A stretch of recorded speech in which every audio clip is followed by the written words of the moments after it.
Hello po, Ma'am Burley. So, you were asking about kung magkano siya. I'm not sure kung ano pong magkano dito.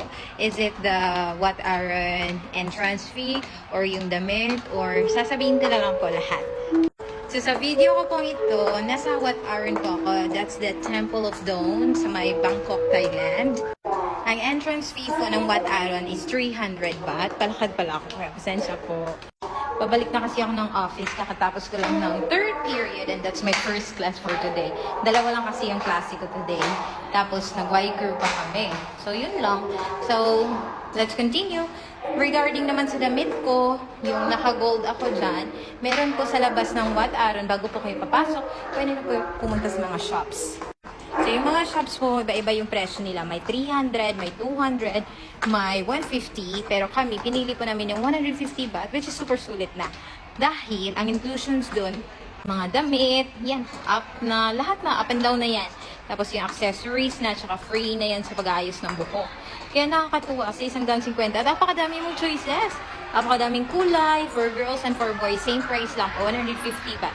So, sa entrance lang talaga ng Wat Aron kayo mamamahalan. Kasi 300 baht na siya. Mura lang dati eh. So, yun po. Mag-explore po muna kayo sa labas ng mga shops. Bago kayo pumasok, apakadami pong choices. At saka, pagpasok niyo pala sa loob, yung entrance fee na 300 baht each as tourist kasi yun. Kahit na dito ka nag-work sa Thailand, may bayad pa din at 300 talaga. Iba lang sa local. Tapos, pag nainitan ka, hanapin niyo lang yung Wat Aron Cafe sa may harap banda. Makabili kayo doon ng mga soda drinks, coffee. Tapos, meron din silang ice cream yung pang Chinese. Ang mahal nga lang, 89 baht. Yung drinks naman may 50, 60, 70 baht ka na.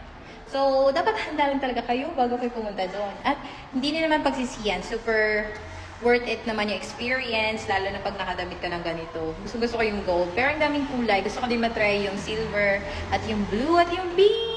Paborito kong kulay. Pero yun, kailangan muna natin mag-ipon.